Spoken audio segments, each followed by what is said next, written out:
Ok, bueno, hoy vamos a continuar con la introducción a la electrostática.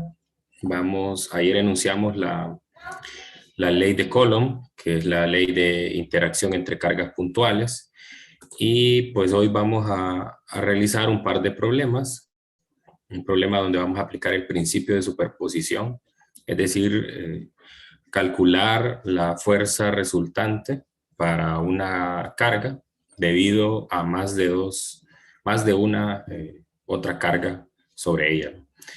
Vamos a encontrar también dónde debe estar ubicada una carga para que la fuerza neta sea cero. Y vamos a introducir el concepto de campo eléctrico en la segunda media hora. Ok, entonces voy a compartir pantalla para iniciar con el primer problema.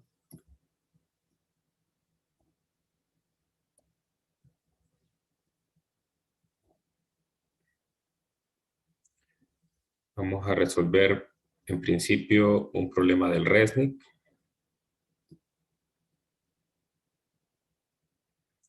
Es el problema, no me acuerdo qué capítulo es, capítulo 27 del Resnick, el problema número 5. Problema número 5.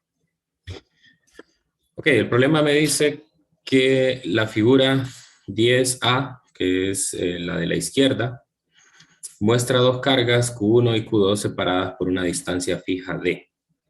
Encuentre el valor de la fuerza eléctrica que actúa sobre Q1.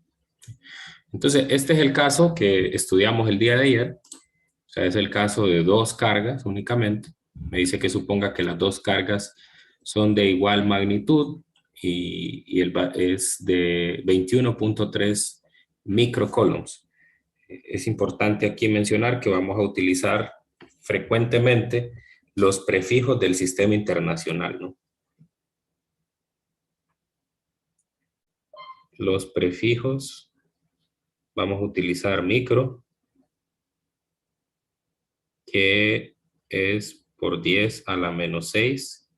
Vamos a utilizar nano, que es por 10 a la menos 9. A veces mili, pero ya sabemos que mili es por 10 a la menos 3. Entonces, usualmente vamos a utilizar esos prefijos, ¿no? Para abreviar las cantidades, porque son cantidades de carga muy pequeñas.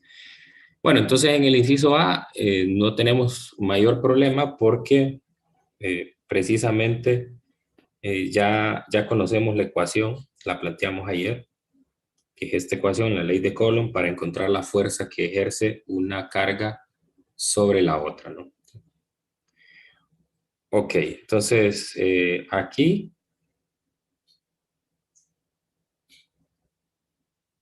pues no nos queda más que sustituir para el inciso A. El inciso A, pues realmente aquí nos están planteando que calculemos la fuerza sobre la carga 1, ¿no? Entonces siempre lo que vamos a hacer es que nos vamos a situar en la carga de referencia y vamos a dibujar el vector de fuerza que va a ejercer la otra carga sobre esta de referencia, ¿no? Entonces, como vemos aquí, tanto la carga 1 como la carga 2 son cargas de igual signo, son de igual signo. Entonces, por lo tanto, tenemos una repulsión.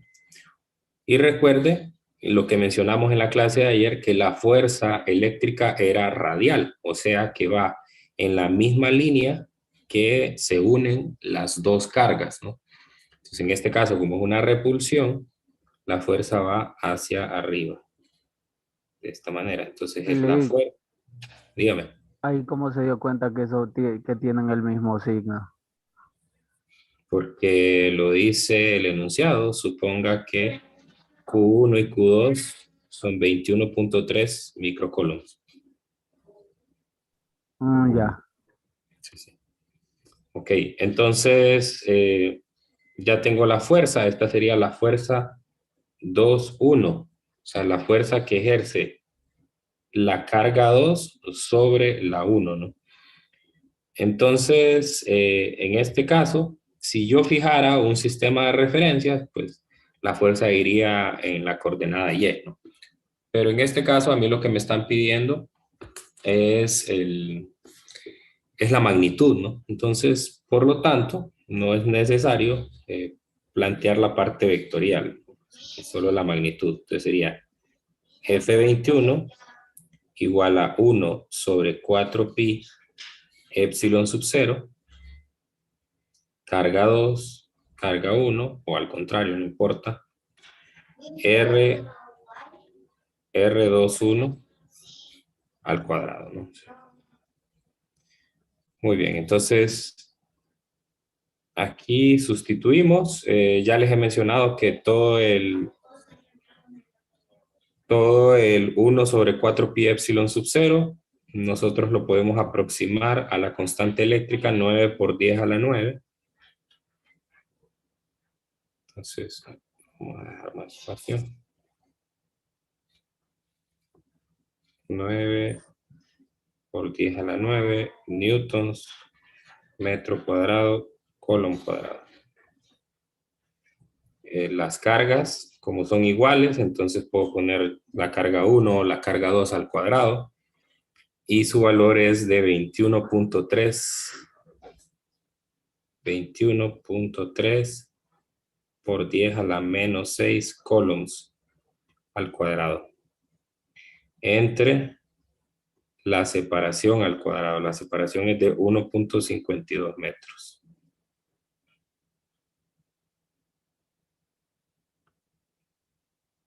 Ok, y pues eso sería todo en el inciso A, ¿no? Calcular directamente desde la fórmula. A ver si me ayudan con ese cálculo.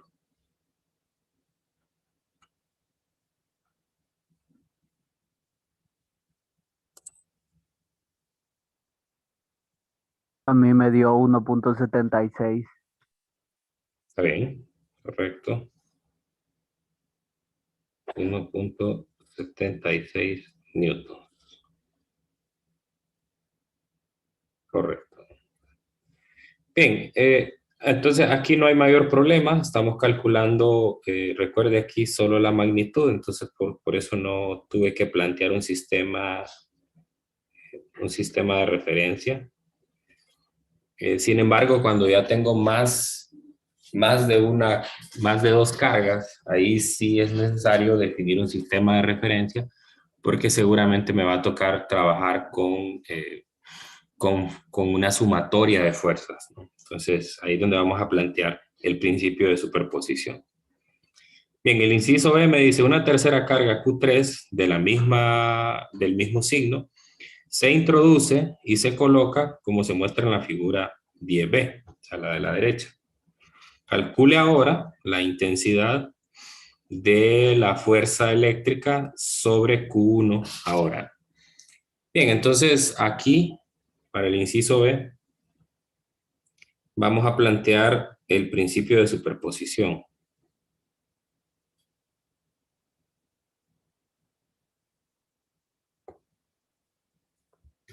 Principio de superposición de fuerzas.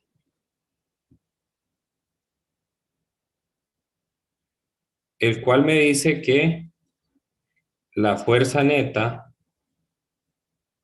sobre una carga de referencia Q es igual a la sumatoria de las fuerzas individuales que ejerce cada carga sobre Q, ¿no? Donde la sumatoria va desde la carga 1 hasta la carga n, el número total de cargas, ¿no? Y algo importante a decir sobre esta sumatoria es que es una suma de vectores, no es una suma de escalares, ¿no? Por lo tanto, tengo que utilizar alguna técnica de sumatoria de vectores para poder realizarlo. Obviamente que la más recomendada es la técnica el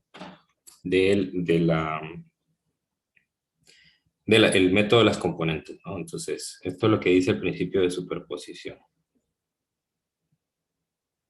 Entonces, lo que tengo que hacer es que tengo que agarrar parejas de cargas, ¿no? Para poder ir encontrando cada una de esas componentes de la sumatoria, ¿no? Ese QI sobre Q significa la fuerza que ejerce la carga 2 sobre la carga 1, más la fuerza que ejerce la carga 3 sobre la carga 1.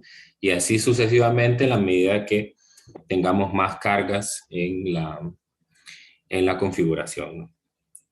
Bueno, entonces, lo primero que debo de hacer otra vez es dibujar el vector, ¿no? En este caso, agarro las parejas. Tengo la carga 1 y la carga 2, ejercen entre ellas, bueno, quizás mejor lo voy a hacer aquí abajo y voy a acortar la imagen, para que no me quede muy amontonado allá.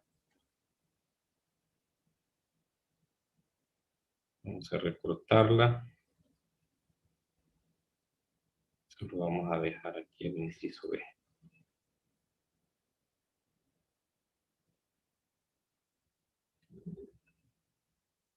Ok.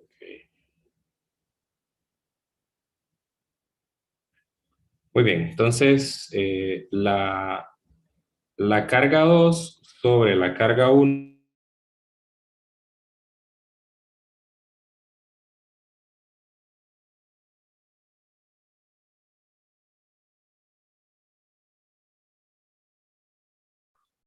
Lick, no se le escucha.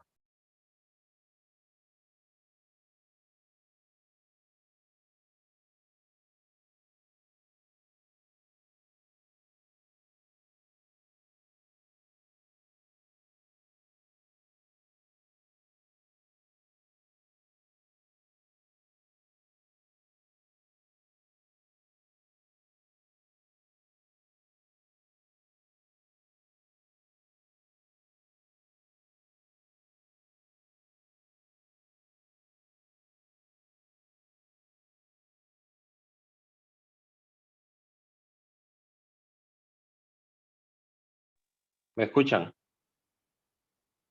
Sí, Lick. Bueno, sí, el mismo problema de siempre con el Zoom. Qué rollo con este Zoom en la computadora. Eso me pasa por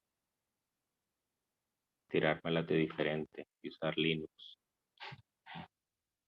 Vamos a ver, vamos a ver si se conecta esto otra vez.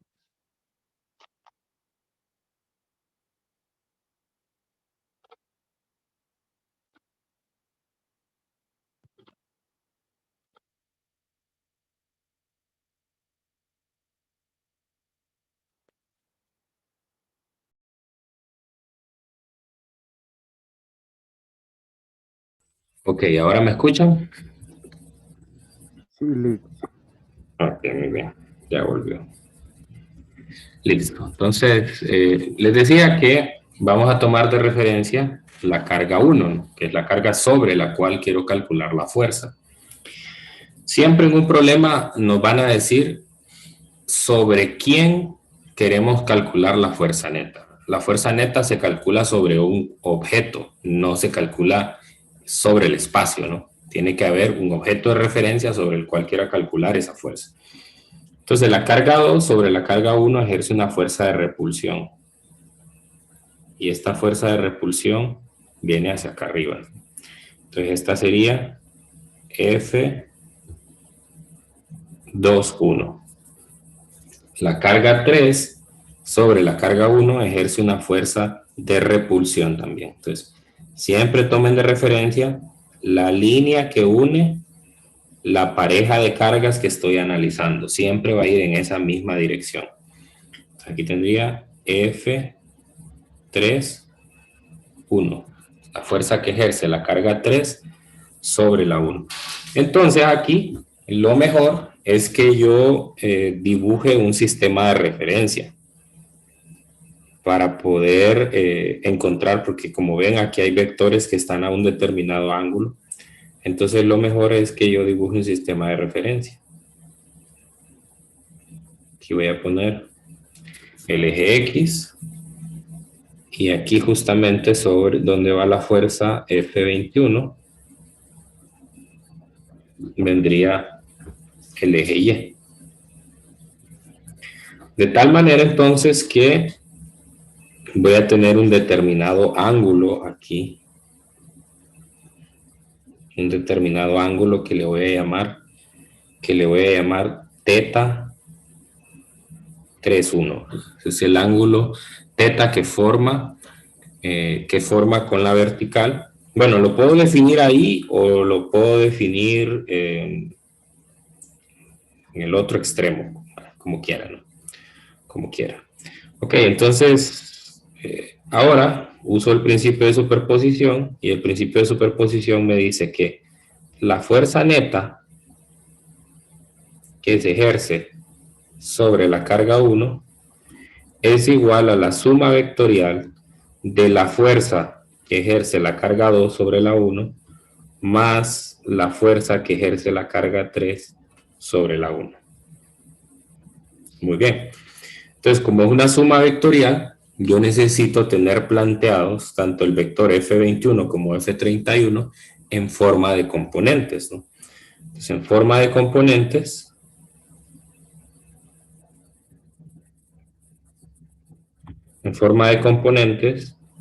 F21 se escribe como la componente X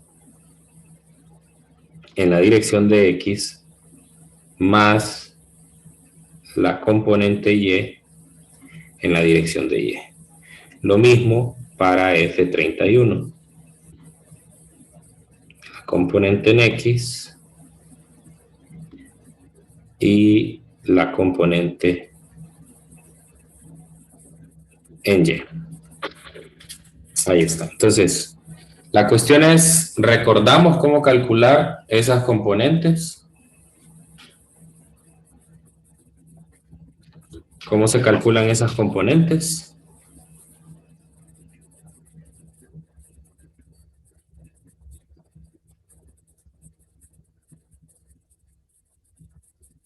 ¿Sí o no?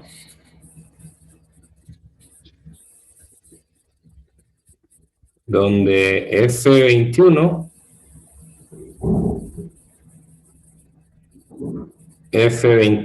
en X es igual a la magnitud de F21 por el coseno del ángulo teta 21.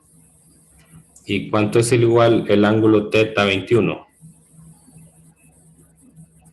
¿A qué es igual ese ángulo?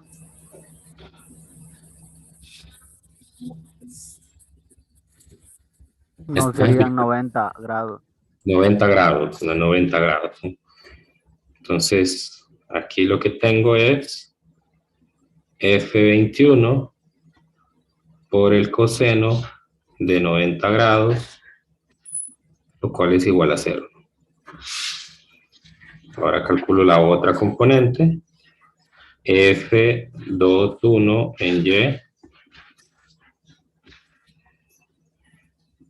F21 por el seno de teta 21. Seno de 90, o sea, todavía no me meto con la magnitud, solamente quiero simplificarlo. Entonces el seno de 90 es igual a 1, ¿no? Entonces, por lo tanto, será F21. F21. Okay.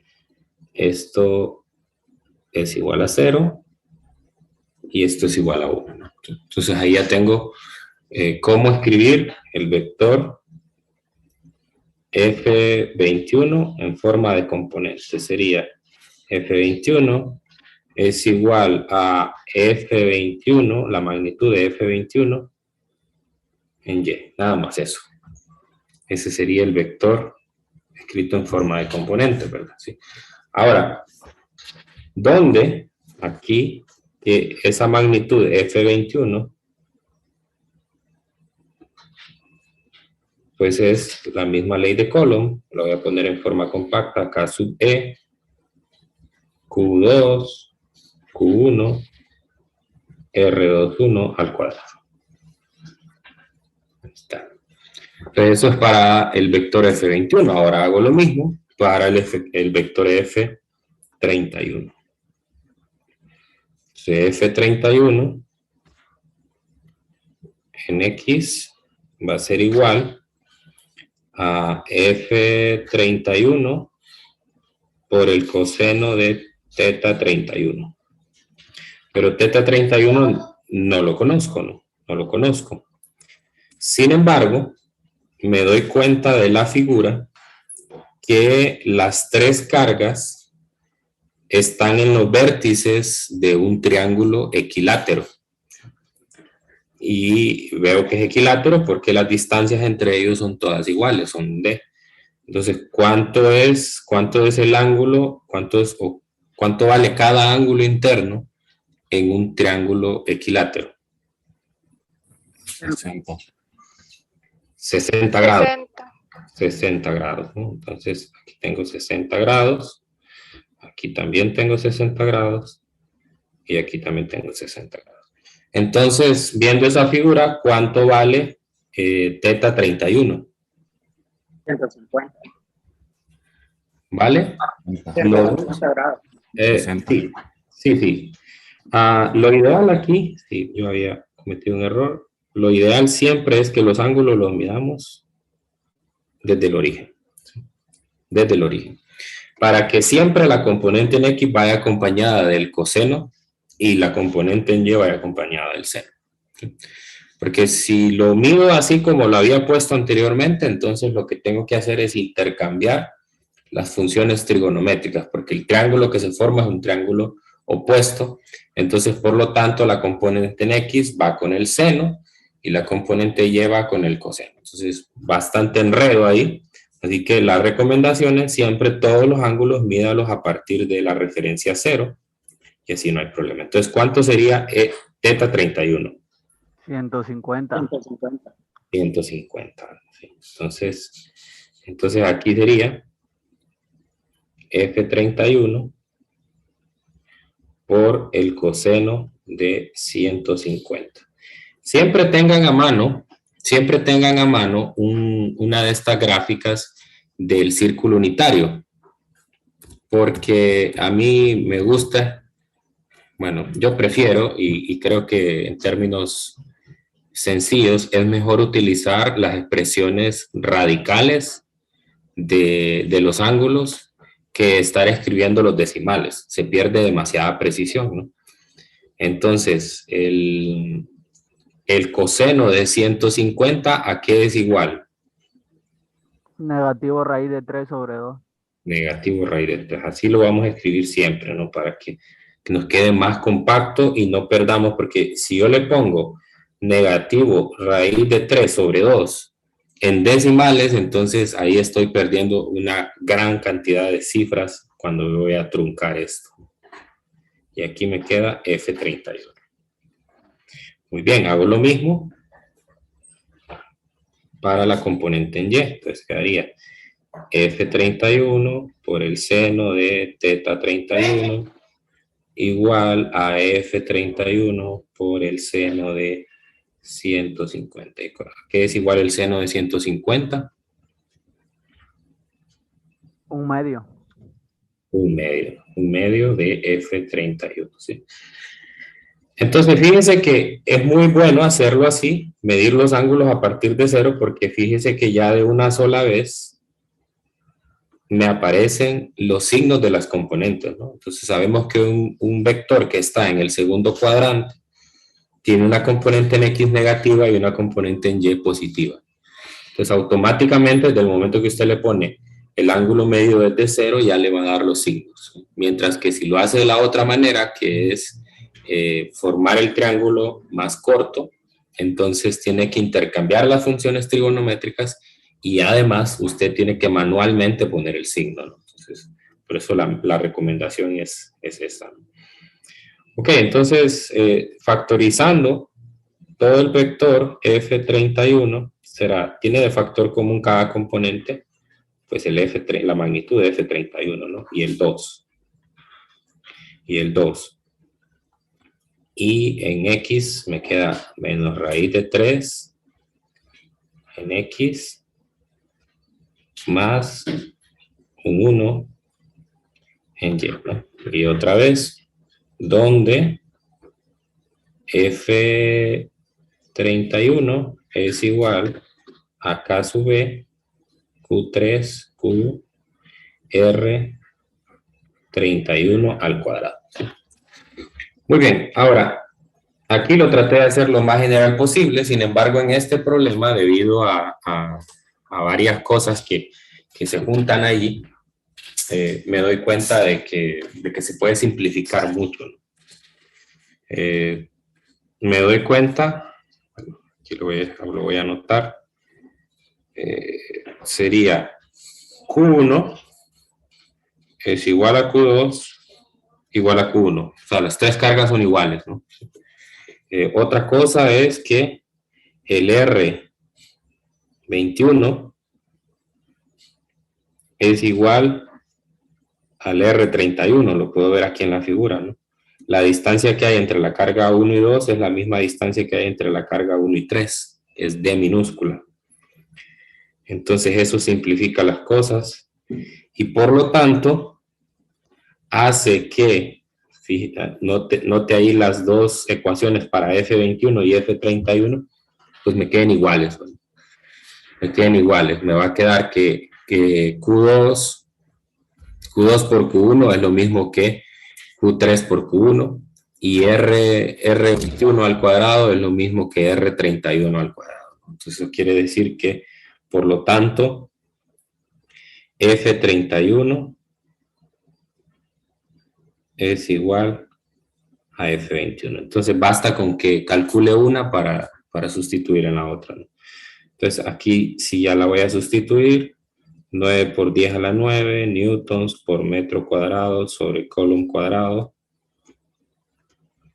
La multiplicación de las cargas al cuadrado, ¿cuánto era que valían?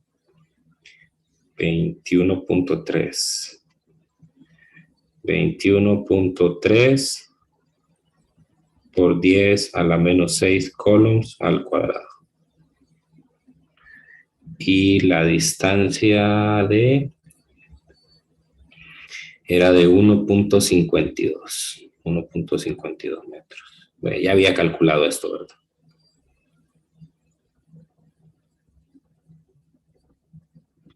¿Cuánto es que nos dio? Nos dio 1.76. 1.76. Ya lo había calculado, ¿verdad? No había necesidad de hacer el cálculo otra vez. Solamente dejar planteado que las fuerzas son iguales. ¿Sí? Bueno, entonces ahora sí procedo a la sumatoria vectorial. Porque realmente lo único que había hecho era descomponer los vectores individualmente. Ahora sí los voy a sumar. Entonces, la fuerza neta sobre la carga 1, pues va a ser la suma de los dos vectores. Entonces, recuerde que en la sumatoria de componentes, usted suma componente en X con X, componente Y con Y, Z con Z, etcétera, ¿no? Entonces, en este caso, en X hay una sola componente, la de F31. Entonces, directamente en X me quedaría F31 o 2 veces F31.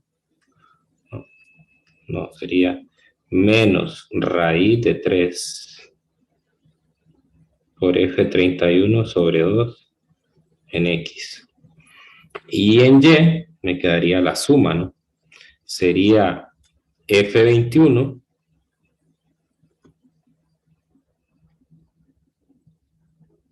más 1/2 de F31 en Y. Pero, como F21 y F31 son iguales, entonces lo puedo factorizar como uno solo, ¿verdad? Puedo factorizar como uno solo. Lo voy a poner aquí, F21. Y entonces en X me va a quedar menos raíz de 3 sobre 2 en X. Y en Y me quedaría 1 más 1/2, que serían 3 medios. ¿Ok? Entonces, ahí lo tendría. Esto sería 1.71. Eso daba, ¿no? No, 1.76. 1.76 newtons por todo esto.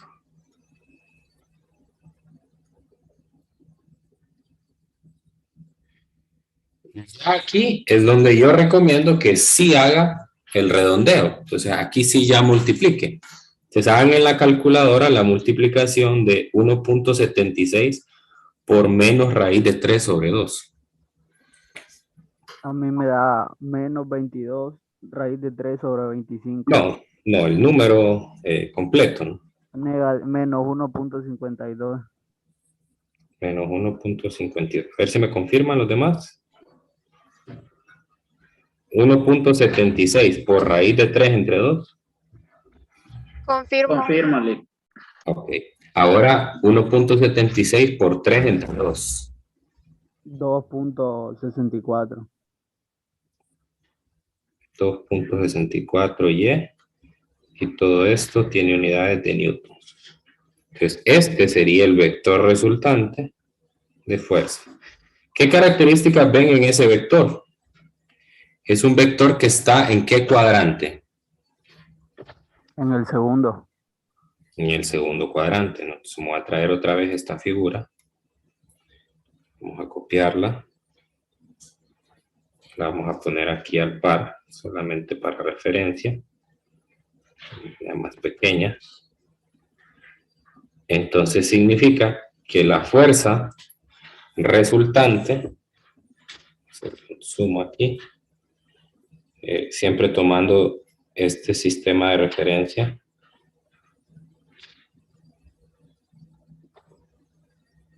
Entonces la fuerza resultante, vamos a ponerla en rojo, viene más o menos pues por acá, ¿no? Por acá. Por acá. Esa sería la fuerza neta. O sea, imagine que usted viene y tiene a la carga 2 y a la carga 3 fijas y trae, de alguna manera, la carga 1 y la pone en esa posición. Entonces, ¿qué es lo que va a pasar inmediatamente? Que va a sentir una fuerza en esa dirección. O sea, va a ser empujada con una fuerza de repulsión en esa dirección. Perdón. ¿Okay? Pero usualmente en los problemas nos piden calcular la magnitud y la dirección de la fuerza. Entonces, es un paso complementario. Casi siempre hay que hacerlo. No en todo, ¿verdad? Pero por lo menos tenemos que estar listos para hacerlo. Entonces, primero calculemos la magnitud. Pues la magnitud de la fuerza neta, usamos la identidad pitagórica, sería menos 1.52 newtons al cuadrado, más 2.64 newtons al cuadrado. Y eso me va a dar la magnitud de la fuerza neta. Vea cómo ya no le pongo la flecha sobre la F, porque ya eso es una magnitud. ¿Cuánto da? 3.046. 3.005, ¿no? Sí. 3.05. Okay.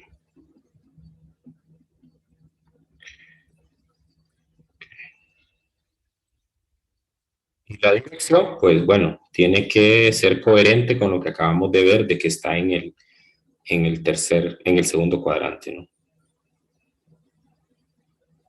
Entonces, la dirección θ sería el tangente inverso de la componente en Y, 2.64 newtons sobre menos 1.52 newtons. Esto nos va a dar un ángulo negativo, obviamente, por ese signo menos que aparece en el denominador. Hay que saber interpretar qué significa ese signo menos. ¿Cuánto da? Menos 60.5. menos 60.5. Ok. Entonces el ángulo, voy a mover esto.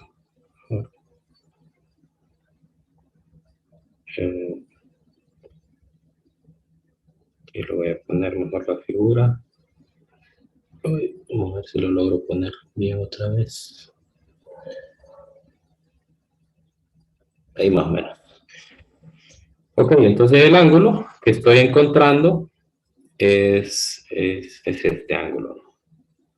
Es este de aquí, ¿no? Medido en contra a favor de las manecillas del reloj, y nosotros hemos fijado de referencia que un ángulo medido de esa manera es negativo. Entonces hay que saber interpretar el resultado también. Hay algunos que vienen al examen y encuentran un signo menos y no le gusta el signo menos, entonces eso lo borra y le deja más, ¿verdad? Entonces ahí hay un error, ¿no? Okay. Entonces lo puede dejar expresado así o lo puede dejar expresado desde cero. Entonces algunos lo que hacen es que le ponen menos 60.5 medido desde el eje de las Y, de las X negativas. Esa es una manera también de identificarlo. O si no, vienen y le restan 180 grados a esto y ya les da el ángulo que es el... Sí, dos ángulos que suman 180 son suplementarios, ¿verdad? Si mal no recuerdo. Ya hace mucho no. Creo que sí. Bueno, eso es entonces. Ese es todo el procedimiento que hay que seguir. Son problemas largos, como ven. Y normalmente un problema de estos es obligatorio en el examen. Este es uno de los objetivos mínimos de la clase. No como el inciso A es muy fácil, miren, solo de sustituir en la fórmula. Sino el inciso B, donde tengo que aplicar todo esto. Así. Entonces, no hay una forma general de hacerlo, sino que cada problema, de acuerdo a la fuerza que me estén pidiendo, pues va a tener quizás algunas diferencias. Ok. Bueno, ¿alguna pregunta del ejercicio? Si una de las cargas hubiera sido de signo contrario, no se hubiera podido formar esa figura, ¿verdad? Bueno, siempre se forma la figura porque realmente aquí lo que uno asume es que las cargas están fijas, ¿no? O sea, que las cargas de alguna manera, por algún mecanismo físico, se mantienen en reposo, ¿no? ¿Sí? Porque luego vamos a ver, cuando veamos campo eléctrico, que las cargas, si en la presencia de otra carga, no se pueden mantener en reposo, porque tanto una ejerce una fuerza de repulsión sobre la otra, ¿no? Entonces no se mantienen fijas. Pero en estos problemas se asume que las cargas están fijas por algún mecanismo. Entonces, si alguna carga hubiera sido de signo diferente, lo que habría pasado es que aquí, en el diagrama de fuerzas que hice aquí, hubiera cambiado de dirección. Por ejemplo, imagine que la carga 3 hubiera sido negativa, entonces ya la fuerza F31 ya no iría alejándose de la carga 3, sino hacia la carga 3, o sea, opuesta a la que la tengo dibujada aquí, ¿sí? Otra cosa importante que debo mencionar, ya que estoy en este diagrama y no quiero olvidarlo, es que desde el momento que usted dibuja estas flechas aquí de los vectores de fuerza, ya está utilizando el signo, ¿sí? Entonces, formalmente, yo no lo puse, pero formalmente, aquí en la ley de Coulomb, las cargas van dentro de unas barras de valor absoluto. Porque, ¿qué pasaría si yo dibujo un vector de repulsión, o de atracción sería? Dibujo un vector de atracción, entonces va en una dirección, y después cuando sustituyo en la magnitud, aquí meto el signo menos, entonces ese menos lo voy a cancelar, por decirlo así, con el que ya dibujé en la flecha. Entonces, habría una contradicción, ¿no? Entonces, nunca, cuando calcule las magnitudes, coloque los signos. Los signos se colocan desde el momento que usted está poniendo las flechas. Fíjese que la flecha yo la pongo hacia arriba en F21, porque ya estoy considerando que la carga 1 y la carga 2 son de igual signo y por lo tanto se repelen. Ya estoy colocando el signo de las cargas en F31, considerando que Q1 y Q3 son del mismo signo y se repelen. Entonces, en ese primer momento es donde uno considera el signo, no cuando ya voy aquí, como en este caso, ¿sí? Aquí no hay problema porque son positivas y además están elevadas al cuadrado, ¿no? Pero ya en un problema concreto, por ejemplo, si Q3 fuera negativa y Q1 positiva, entonces, y tuvieran diferente valor, ¿no? Entonces ya me quedaría un más por menos, me quedaría un signo menos, ¿no? Y si ese menos lo meto otra vez aquí ya en la sustitución, entonces hago una contradicción porque inicialmente estoy diciendo que el vector va en una dirección y cuando le multiplico ese signo menos, hago que vaya en la otra dirección. Entonces, ese es uno de los cuidados que deben tener. Ok, ¿otra pregunta? En esa parte de la sumatoria vectorial me perdí un poco cuando sacó de factor común el F21. Sí, es que ya había reconocido anteriormente que F31 era igual a F21, ¿no? O sea, eso no es algo general que va a aplicar en todos los problemas. En este problema sí, porque casualmente las tres cargas son iguales y las distancias son iguales. Pero en un problema general, no necesariamente las cargas han de ser iguales ni las distancias iguales, ¿no? Entonces, como las cargas son iguales, las distancias son iguales, entonces la magnitud de F31 y F21 es la misma, o sea, es el mismo cálculo matemático. Entonces lo que hago es aquí ver que tanto en la componente en X está F31, aquí está F21 y aquí está F31, ¿no? Entonces digo, pues es un factor común porque F21 y F31 son iguales. Entonces le voy a llamar a las tres F21. Bien le pude haber llamado F31 y sacarlo de factor común y da lo mismo, ¿no? Entonces el factor común sería menos raíz de 3 sobre 2 para el X. Y aquí lo que hago es sumar, ¿no? Y lo que hago es sumar, ¿no?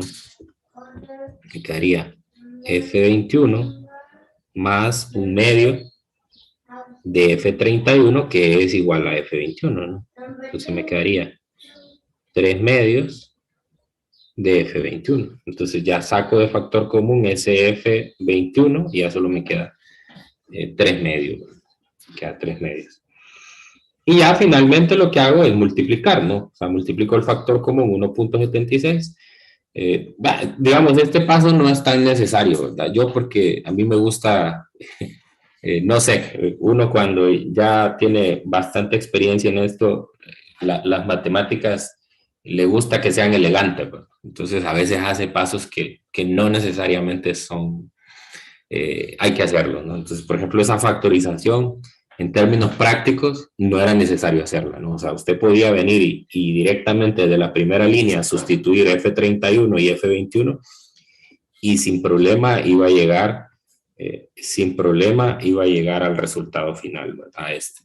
Entonces, básicamente lo que estoy haciendo ahí es un paso de elegancia, como le llamo yo, ¿no? O sea, solo hacer, me gusta que las cosas queden lo más compactas posibles, no solo por elegancia, ¿no? Sino porque cuando ya sustituyo, no pierdo precisión, ¿no? O sea, es decir, si yo desde antes empiezo a hacer redondeos, entonces voy perdiendo cifras significativas en el camino y entonces probablemente mi resultado vaya a ser un poquito diferente al que tenga la tabla de respuesta. No sé si me entiende lo que dice ahí, María. Sí, yo lo entendí, gracias. Ok, bien. ¿Alguien más? Licenciado, ¿cuánto sería el máximo de carga que podríamos tener en un ejercicio? Porque veo que aquí utilizó 3. Pues 3. Ya 4 es demasiado largo el problema. Normalmente en los exámenes ponemos 3 cargas. 2 cargas muy fácil, ¿verdad? Porque básicamente es sustituir datos y 3 cargas, ya 3 cargas es bastante, ¿no? Entonces ya 4 sería demasiado porque pasaría mucho tiempo en ese ejercicio y le quitaría de los demás, ¿no? Entonces, usualmente trabajamos con 3 cargas y usualmente trabajamos con geometrías conocidas, así como esta de aquí, triángulos, cuadrados, rectángulos, así, ¿verdad? De manera que eso simplifique los cálculos de ángulos, de distancias, ¿verdad? Porque si le quedan triángulos, entonces puede usar las identidades trigonométricas para poder encontrar los ángulos. Y si...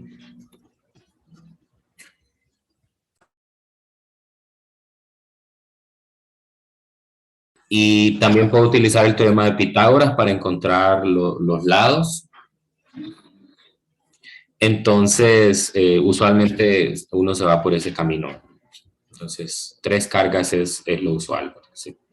Bueno, voy a dejar planteado el segundo problema. Bueno, se me fue bastante el tiempo en esta explicación, pues, porque la hice muy detallada, ¿no? Pero ya en los siguientes problemas no voy a ser tan explícito como lo fui aquí, porque si no, nunca vamos a terminar los problemas. Ok, este es del libro de texto, ¿no? Este es un poco más sencillo porque las 3 cargas están en línea, no como en aquel que estaba en un triángulo. Cuando están en línea es más fácil porque los ángulos son 0 o 180. Entonces, eso hace que el problema pues, se reduzca en dificultad. Bien, me dice que 3 cargas puntuales están en línea. 3 cargas puntuales están en línea. La carga Q3 de 5 nanocoulombs está en el origen. La carga Q2 menos 3 nanocoulombs se encuentra en X igual a 4 centímetros. Y la carga Q1 está en X igual a 2 centímetros. Entonces, bueno, aquí lo que me conviene es definir un sistema de referencia.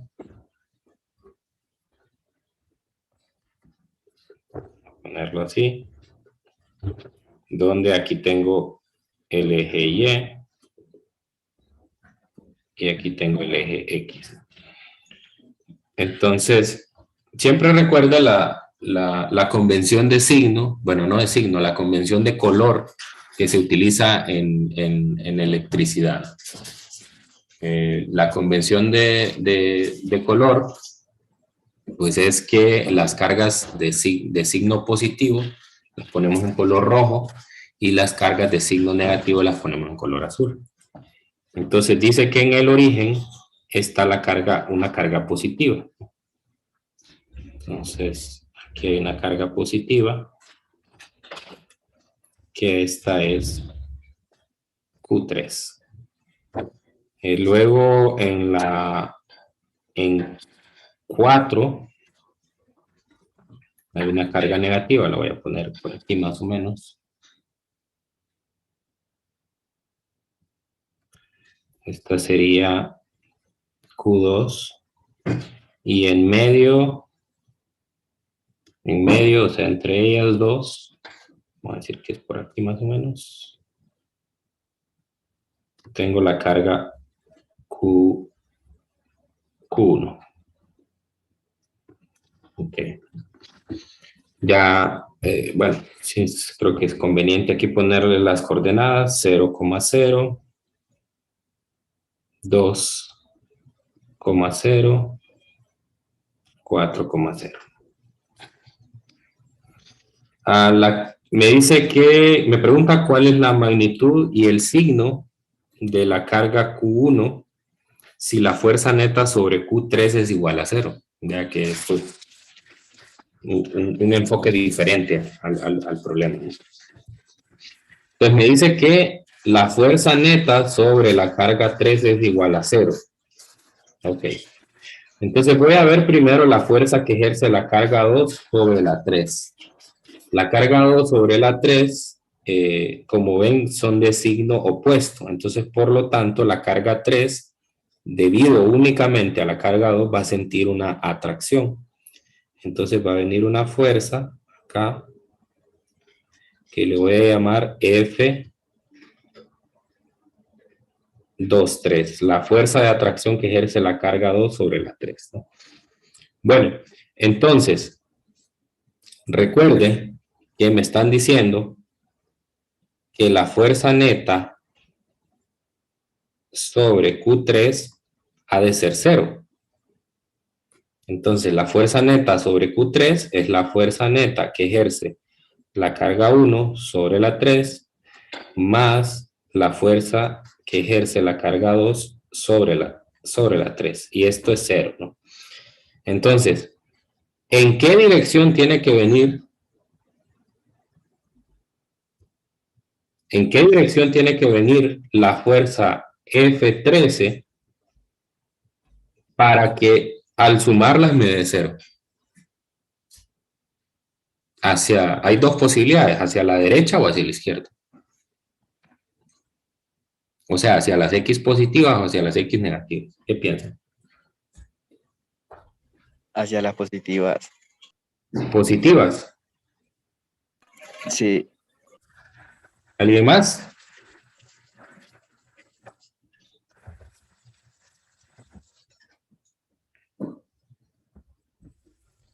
Tendría que ir en dirección contraria a F23. Sí, yo Correcto. pienso que va hacia las negativas. Tienen que ir en dirección contraria, porque si no puedo tener, si el vector F13 va en la dirección de las X positivas, entonces ambos tienen signo positivo. Y dos números positivos no me pueden dar 0. ¿Sí? Entonces tienen que ir en dirección contraria, o sea, es decir, una tiene que ser negativa y la otra positiva para que me den 0. Por lo tanto, de aquí, por simple inspección, me doy cuenta que entonces F ¿qué es este? F13 tiene que ir en esa dirección. ¿Okay? No puedo calcular todavía la magnitud porque pues, lo que ando buscando es precisamente eso, ¿no? Es cuánto es la carga, ¿no? ¿Sí? Entonces, desgloso esta ecuación y la ventaja que tengo es que esta es una ecuación nada más vectorial en X, porque los dos vectores van en X. Uno es positivo, el otro es negativo, ¿no? Entonces, a la hora de desglosar,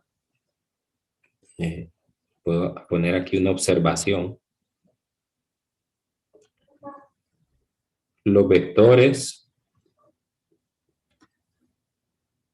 no tienen componente Y, ¿sí? Solo componente X. O sea, entonces omito toda la parte de hacer la descomposición de los vectores en X y Y, porque en Y yo sé que me va a dar 0, porque el ángulo de cada uno, el teta 23 es 0 y el teta 13 es 180, ¿no?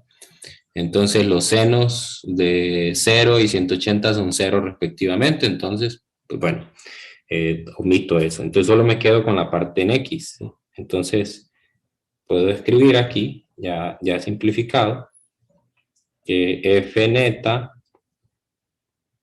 Q3, obviamente esto va en la dirección de X, sería F13 en X más F23 en X igual a 0, ¿no? Formalmente debería de ir un vector unitario a cada lado, ¿verdad? Pero voy a omitir el vector unitario porque ya sé que esto solo va en X, ¿no? Entonces la F13 es negativa, ¿no? Entonces sería menos la constante eléctrica, la carga 1 sobre la carga 3, entre la distancia que hay entre la carga 1 y la carga 3 al cuadrado. Ahí también estoy omitiendo, recuerde que la componente en X va multiplicada por un coseno del ángulo. Entonces el coseno de 0 pues es 1 y el coseno de 180 es menos 1. Entonces por eso aparece este signo menos que va acompañando al primer término. Más la constante eléctrica, carga 2 por carga 3, R23 al cuadrado igual a 0. Entonces, por lo tanto, de esa ecuación, lo que puedo ver es que para que la sumatoria de los vectores o la sumatoria de las fuerzas sobre la carga 3 sea 0, entonces esos términos tienen que ser iguales, ¿no? Entonces me quedaría la constante eléctrica por la carga 2, por la carga 3, R23 al cuadrado igual a la constante eléctrica, carga 1, carga 3, R13 al cuadrado. Y aquí se me cancela la constante eléctrica y la carga 3. Entonces simplemente la ecuación me va a quedar Q2 entre R23 al cuadrado igual a Q1 R13 al cuadrado. ¿Sí? Entonces, le dejo de tarea para la clase de mañana que despeje para la carga 1. Para la carga 1, ¿no? ¿Sí? Ya sabemos el signo, ¿no? Eso ya, el signo ya lo podemos deducir a partir de esta figura. ¿Cuál tiene que ser el signo de la carga 1? Tiene que ser, bueno, creo que yo lo puse positivo aquí, no fue a propósito, tal vez hubiera sido mejor que lo pusiera en color negro, ¿no? Mejor en color negro como para no, lo hice porque ya sabía que tenía que ser del mismo signo que la carga 3, pero en principio uno no sabe eso, ¿no? Pero como yo ya supe que la fuerza F3 se tiene que ir en la dirección de las X negativas, entonces por lo tanto la carga 1 y la carga 3 tienen que ser del mismo signo y la carga 3 es positiva, ¿no? Y obviamente de esta ecuación se nota que el valor que voy a encontrar de carga es positivo, no negativo, ¿no? Entonces ahí ya con eso ustedes completen el problema, ¿no? Aquí lo dejo para que lo terminen de anotar. No sé si quedó claro el razonamiento que seguí para llegar hasta esa ecuación final. Sí, todo bien, Lick. Bueno, entonces mañana seguimos. Mañana traten de hacer este cálculo y lo comparamos en los primeros minutos de la próxima clase. Y después de eso, pues vamos a hacer la introducción al campo eléctrico, ¿no? Bueno, pueden irse desconectando los que ya terminaron y los que les falta anotar, pues ahí lo dejo para que sigan. Entonces, que tengan un feliz día. Nos vemos mañana. Vemos, Lick. Nos vemos, licenciado. Muchas gracias.